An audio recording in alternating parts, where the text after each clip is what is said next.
Hi, welcome to Comic Talk. I'm Josh and this is Drew, and you're watching our pull list episode for July 1st.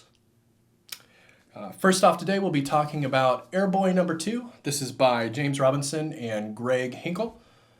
Drew, you want to tell us what this comic was about this week? So we saw in the last issue of Airboy, Airboy shows up on the last page. In this one, our protagonists, so to speak, are having a hard time discerning whether or not he's a hallucination, and he finds himself incredibly at odds with the world around him, which is ugly and confusing and quite disgusting. First off with this one, again with the dicks. I think it was like the second page. Yeah, immediately. There was another dick. Swinging, full run. Yeah. I don't know how they managed to get more obscene and depraved in this one after the last one. Like, I thought after the last one, maybe this one would calm down a little bit. Not even a little bit. And maybe it might even come off worse because now we have Airboy in the mix. I think that really adds an interesting dynamic to it, too, because originally, we just had these very personally gray kind of people, and you would expect these things out of them, but then when you have somebody showing up in RGB, who's squeaky clean, 50s pilot, it just really makes you realize how terrible everything is. Yeah, he's a wonderful foil to these two characters. Definitely. Yeah. I really love what they're doing with the art here. Just as much as the last issue and maybe more now. Because like you said, the RGB red, the red, yellow, blue of Airboy popping on the page with the same look. Like the whole rest of the comic is the same look as last issue with these very simple 1 and 2 color schemes. But now we have Airboy involved, and he just sort of sits like the anti-Where's Waldo. I think they even muted the color palette a little bit more in this issue than the last one. In the last one, we got some blue skies and whatnot. This one is pretty, I think most of it is that sort of like pea green, almost military green, and then we get a little bit of purple, later on, dark purple, of course.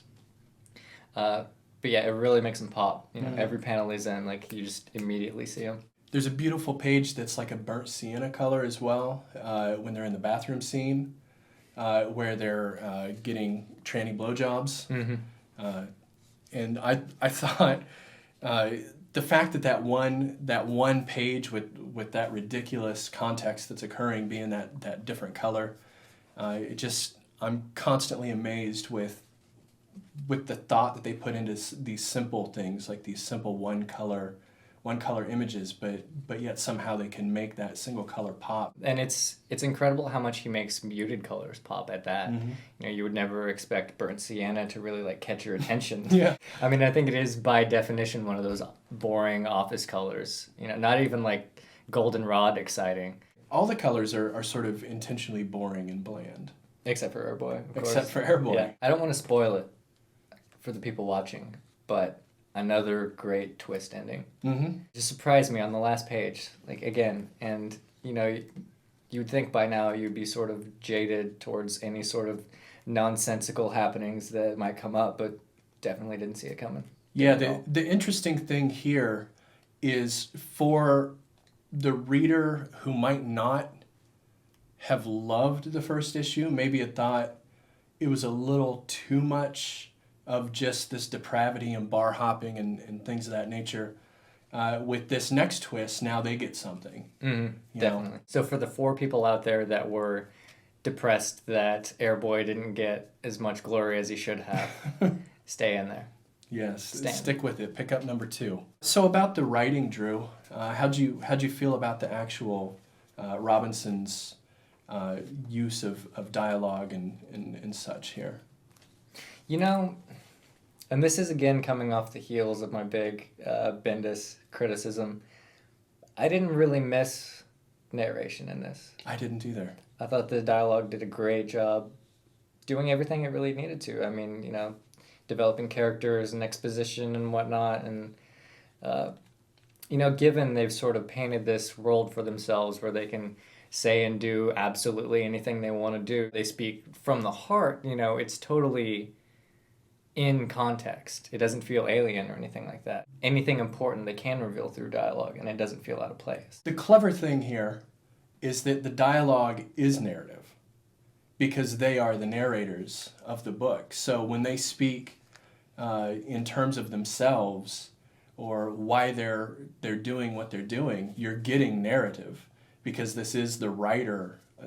It's the writer's voice. It's that Vonnegut trick of I'll just put myself in there and then speak my narrative directly and Right. get around the idea of being third-person narrative. It just make it first-person narrative. Also, I think with this amount of dialogue and sort of self-exposition, if you will, it really helps people sort of sympathize with these characters that otherwise aren't very sympathetic. I think everybody could find at least one instance where they've done something that makes you as a reader feel uncomfortable. You know, as they sort of like spill their hearts out to each other and talk about, you know, their dreams and their problems and stuff. I mean, they paint themselves as very real people. And when somebody comes across as that genuine, that real, you can't really help but to sympathize with them.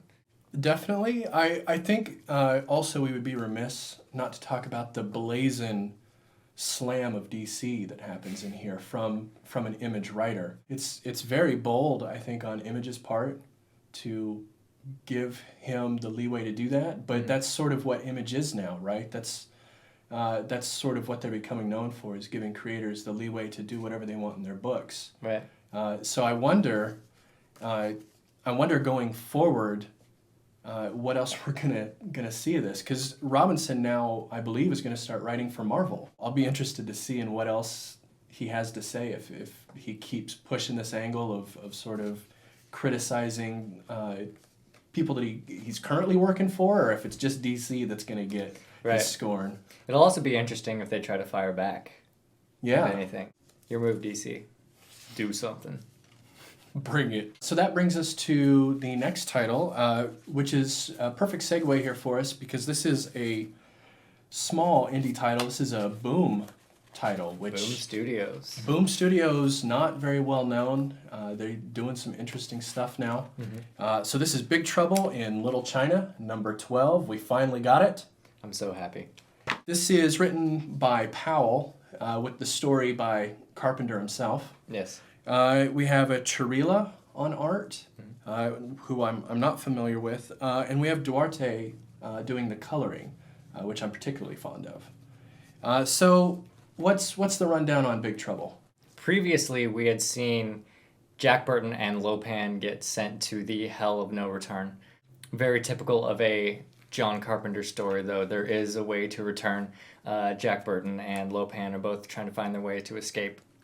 And Jack Burton, along the way, finds himself trying to stop Lopan from becoming basically the devil, the ruler of all these hells. I think we've seen a good 16, 17 different types of hell in this book so far. So it's kind of a big deal. What's your general impression of this issue?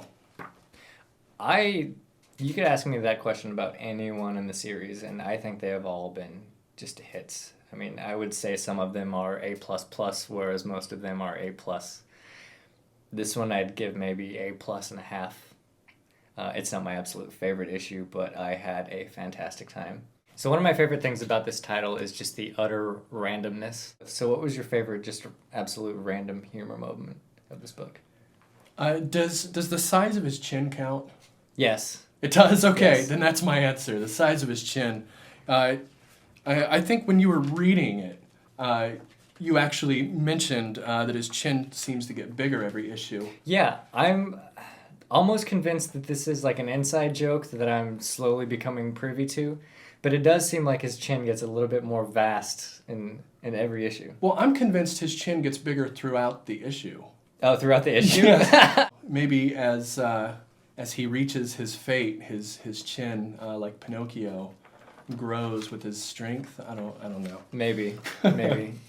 I think for me, Jack Burton and his friend that he met in one of the hells are trekking through the hell of ice and snow.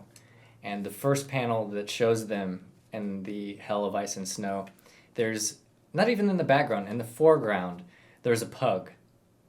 Randomly. Just walking around in the hell of ice and snow. It was apparently appropriate for that little dog.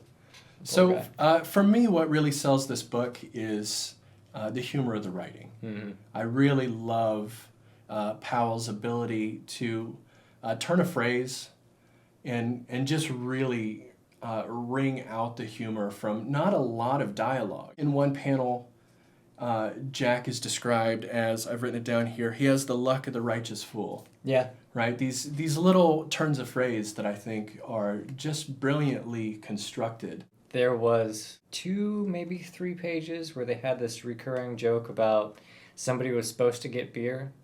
Yeah. In the wrong hands, yeah, it wouldn't be funny. And this time, every time, like, they mentioned the beer joke again, like it was funny, just again and again and again and again. Nuance. Very intelligently written from a comedy standpoint. Mm-hmm. Even though a lot of the humor is really stupid, you know, I mean, it's somebody get called a fart face, you know, or somebody was supposed to get beer and didn't. You know, these aren't very, like, heady concepts by any means, but they still come off very witty just because of the delivery. Mm-hmm. Yeah, just the way it's structured is where the humor lies, not in the jokes themselves. Right. There's one scene where there's a decision to be made between Lopan and Jack, and who will be awarded the power of hell, or however you want to put it. And it's just this great sort of character beat of let's look at him, look back at him, and you know going in what the answer is going to be. You know how it's going to work. He's the righteous fool who bumbles into winning in ways that don't even seem fair usually. Yeah. Which I think is... It's all in the reflexes. The central line from the movie. The central conceit of Big Trouble in Little China, I think, is that he doesn't really deserve anything that he gets. Yeah. He just does. I also love how anytime he gets himself in a situation like this, his justification for why he feels he is the right candidate is always just so absurd. Yeah. It's like, well, one time I was hauling hogs across Kansas and then I went on a 48-hour beer bender and, you know, won a bunch of poker games against everybody in town. Yes, it's so always... what have you done with your life, Lopan? Or Davey? He always calls him Davey. Yes. It's always white trash justification. Yeah. Yeah, it's fantastic. This issue is a fantastic jumping on point. Yes. There was only about 30 seconds where I felt lost at the very beginning. They immediately explain what's happening, where we're at in the story, and everything that happens before is irrelevant. You don't need to know any of it. You're good to go here, and this sets up a whole new status quo as well. So we have 2 books in a row that end with a brand new status quo. I don't know if it's the next issue or the one after it, but there is a creative team change, which I'm nervous about. Myself, I'm generally of the opinion that you mostly want to follow creative teams, not books, not characters. Yeah, me as well. Right, it's sort of, I'm sort of the anti-fanboy when it comes to that. I don't think there's much use in following a book simply because you like the title or the character that it's supposed to be. Mm-hmm. Any character can be made great by a great writing team, and any great character can be destroyed by a terrible one. So the central premise here of Big Trouble in Little China could be terrible. This could go really badly from here. So being a jumping on point, this is a great issue. It was a lot of fun. And if you want to sort of know what's happening before this new creative team shows up, especially if you're somebody who likes this new creative team, if you're aware of who they are and you're kind of trying to decide if you should pick this up, it's been set up beautifully by Powell. So if you're on the fence here, you could probably pick this up and be ready to go. All right, so that brings us to our next comic this week. It's Detective Comics. This is coming out a little bit earlier this month. The story here is written by Manipul and Buccellato. Buccellato's actually in charge of the script, and he's also doing the coloring here, which is an interesting juggling of duties. On the art itself, we have Blanco again. He's the same fellow who was doing last month's issue. Mm-hmm. So what happened in Detective Comics this month? Not a lot, man. They're continuing to prep for the circus that's going to have the Gotham Elite. Mecha Batman gets his ass kicked by a gang who then sets him up to get his ass kicked again. That's about it. It's pretty boring. Yeah, there's not a whole lot of story happening here. It's mostly character development. We get a lot of the Harvey Bullock, Montoya relationship. We get a little bit more of seeing our new Batman, Gordon, sort of struggling, doing a poor job. Mm-hmm. Yeah, they're making jokes about the police having to save him instead of vice versa. Mm-hmm. Yeah, but this was mostly a character-driven, character-building issue here. Yeah. To be honest with you, although not much happened here, I did like this better than last month's. Normally, I am the biggest advocate of character development and such that you will ever meet.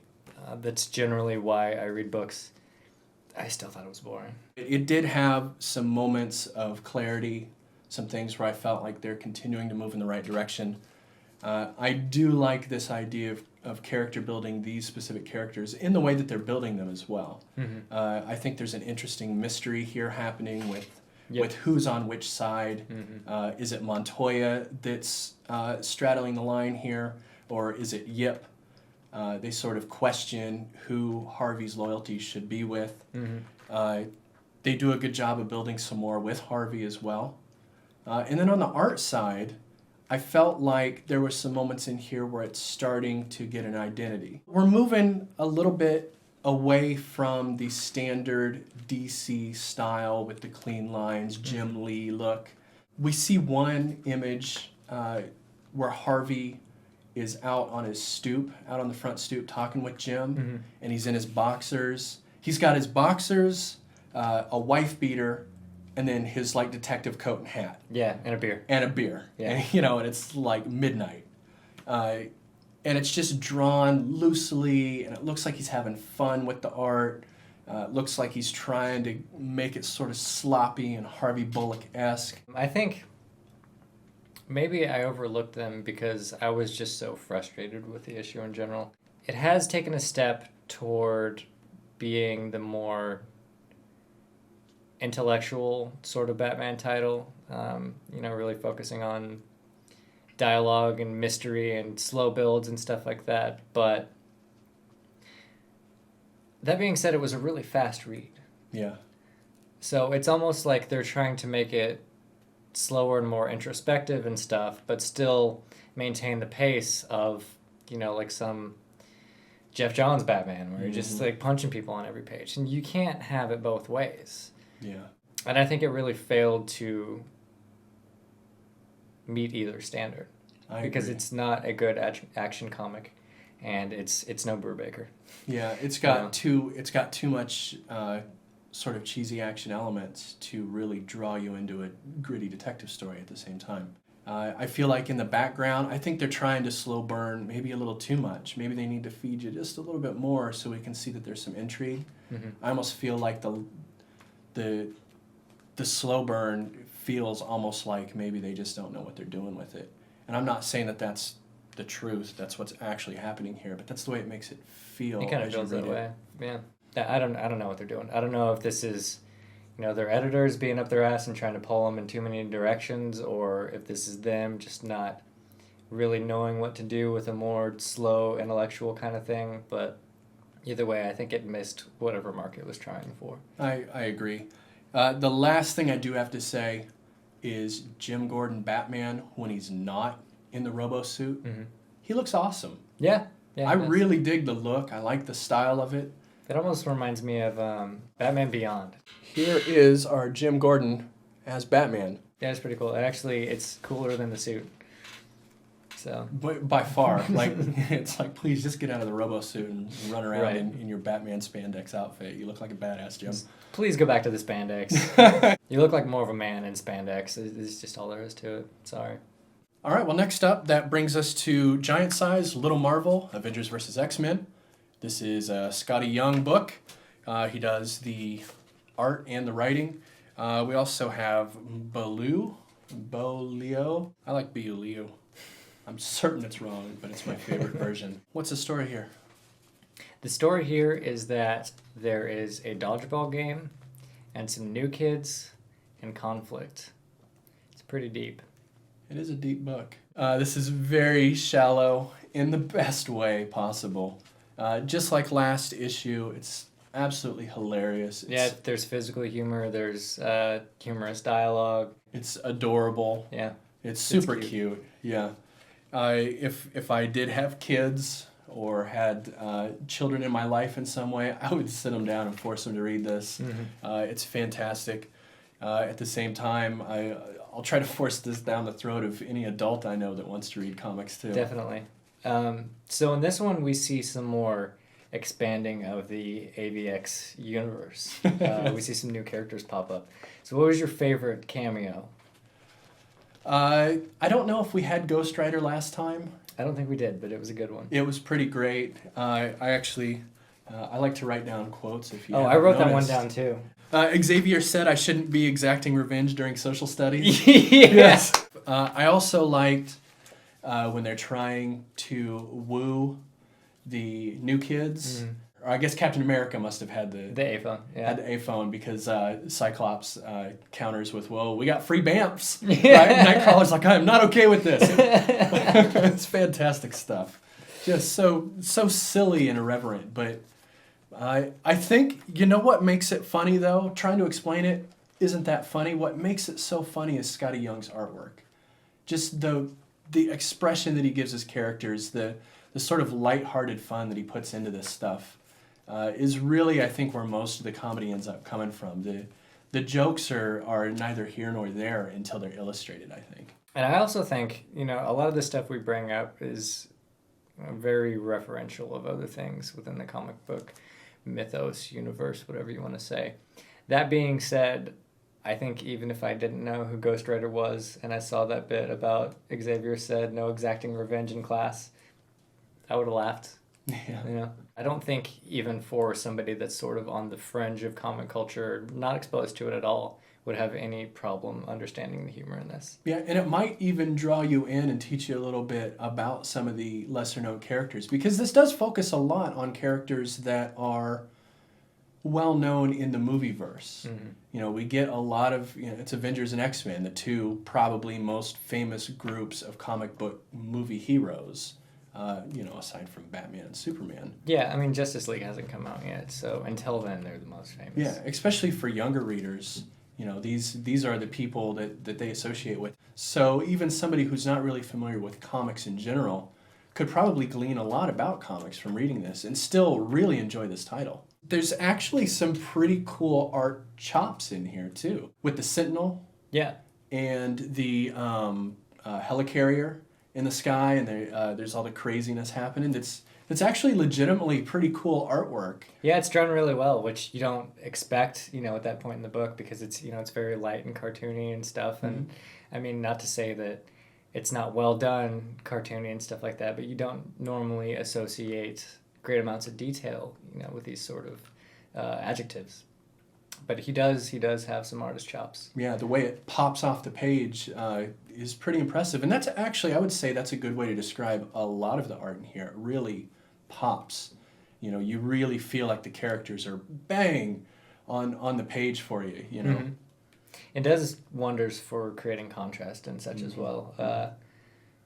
I think in any artistic medium it's important to have levels. Scotty Young has got some levels. Yeah. He is comfortable in all of them, and you can tell. And so that brings us to the last book of the week. This is Jupiter's Circle, number 4. We're hopping onto this new. This is written by Mark Millar. We have pencils by, this is another one that's hard to say, Gianna Felice? I give up on some of these names. Okay. Just pick it up and try to pronounce it for yourself. Also by Mortorino. Say it. Mortorino? Mortorino. And colors by Sforcina. They're really trying to challenge me here. Is that like Slavic Italian? Yeah, I think they Sforcina? made it up for the book. So what happened here in Jupiter's Circle? Well, prior to this in storyline, we saw Fitz leaving his wife and kids for a 19-year-old that he's sort of fulfilling the dreams of her becoming a superhero for. And this one, that sort of continues. We see his midlife crisis, for lack of a better term, sort of flush itself out. This is my first issue of Jupiter's Circle. I'm jumping on right here, and I'm loving it. I really like this title already. Good. I don't know what happened before, and I don't feel like I need to. I feel like this is a good jumping on point for the series. I loved the beginning here with the teen heroes sort of just enjoying themselves. So it immediately told me the story of Fitz without feeling like I need backstory. Here's what I loved about this book is the action that occurs in it, which is big and bombastic in the middle of the issue, is a set piece to set up the narrative in the story and to explore the character drama. This is a very character drama oriented book. Mm-hmm. It is superheroes, but the whole superhero-ness definitely takes a backseat to their more human qualities. Mm-hmm. I would be willing to call this superhero slice of life, which sounds idiotic, but I think is completely appropriate for this book. It's almost like if the beginning of Invincible had the tone of later Invincible.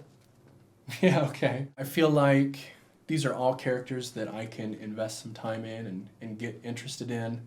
I love that being Mark Millar, he's not afraid to really go for the jugular in terms of changing status quo as the comic moves on and really telling a story that goes somewhere. Mm-hmm. He's not a writer who likes to sit around on an idea. He likes to really progress as he goes and tell a longer, bigger story.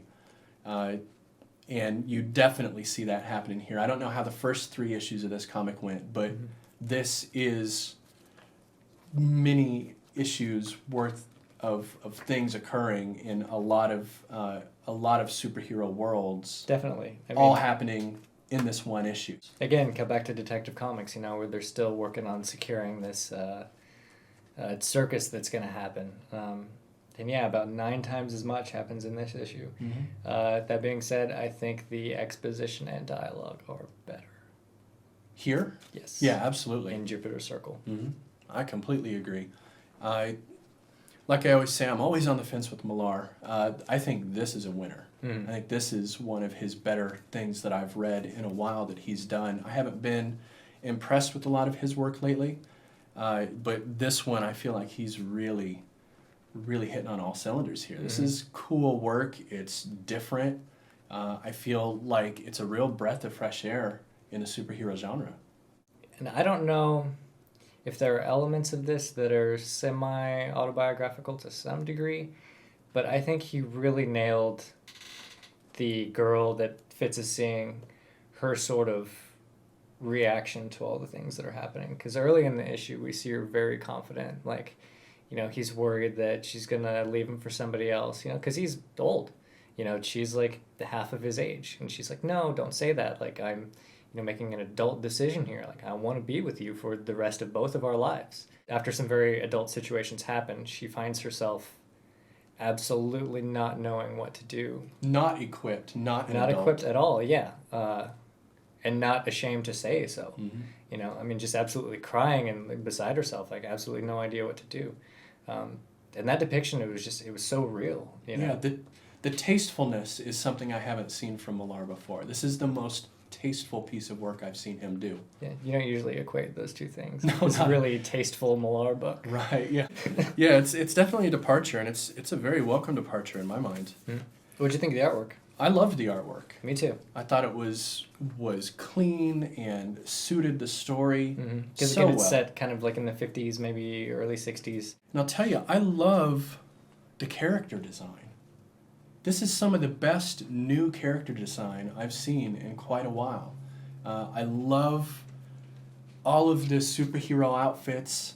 I think they're all just really wonderfully put together. Mm-hmm. I feel like these are legitimate superhero pantheons. Yeah, like I should know who these people are, every time you look at them, and it's like, no, these are new people. Yeah, so many books that try to establish these entire pantheons of characters, I can't buy in. Mm-hmm. But I'm immediately buying into this one. Yeah, you can't look at it and go like, oh, okay, there's Shazam, there's Flash. Mm-hmm.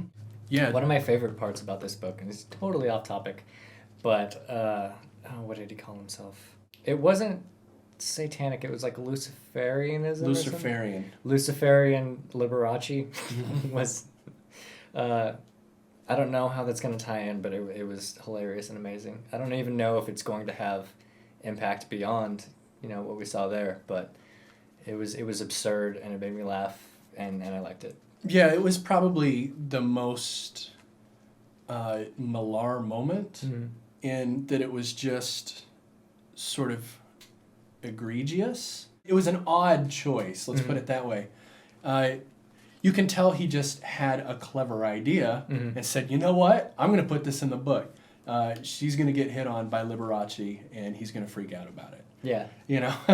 Which he's going to give her this upside down cross necklace and Fitz isn't having it. Right, because obviously Liberace is coming after a his woman's, girl. A womanizer. Yeah, famous womanizer. Yeah. So that was wonderfully written. It was a hilarious scene and very interesting to read. A lot of good back and forth dialogue. I'm surprised by the quality of the writing in this book. Just straight away, I'm very surprised. Back to the character design. I want to just hit on one more point of this.